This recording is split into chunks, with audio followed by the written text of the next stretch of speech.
সবে বরাতে হালুয়া রুটি খাইতে চায় না, কিন্তু কলা পাতা বিছাইয়া মন্দিরও গিয়া পূজার প্রসাদ খায়। ঠিক না?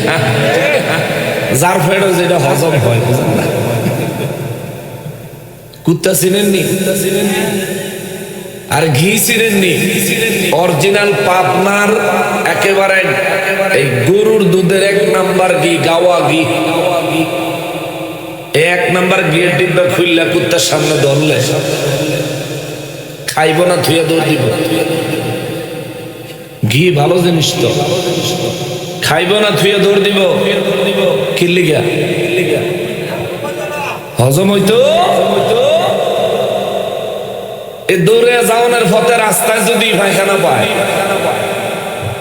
বগুড়ার দইয়ের মতন খাইব। ঠিক না? ঠিক না? কুত্তা তুই ঘি খালি না কেন রে? হজম হয় না, হজম হয় না।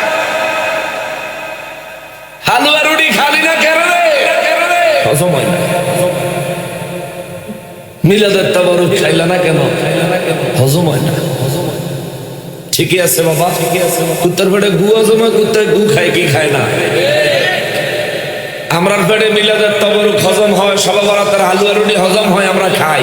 যারা হজম হইতো না তোমরা এদিকে আইও না, দৌড়ের উপরে থাকো। তোমরার পেটে হজম হইব প্রসাদ, হেডেই খাও গিয়া। আরবি কি মাস? মাশাআল্লাহ, এটা সুন্নিরা পর থেকেই জানে, এটা আরবি শাবান মাস, সবে বরাতের মাস। ওহাবিরা জানে না। হারা হালুয়া রুটি কইলো চিনি। ঠিক না? বানাই আমরা, খাই আমরা, খাওয়াইও আমরা। ওরা বানায়ও না, খায়ও না, ফায়ও না, কিন্তু ওরা এটা দিয়েছিল। ঠিক না?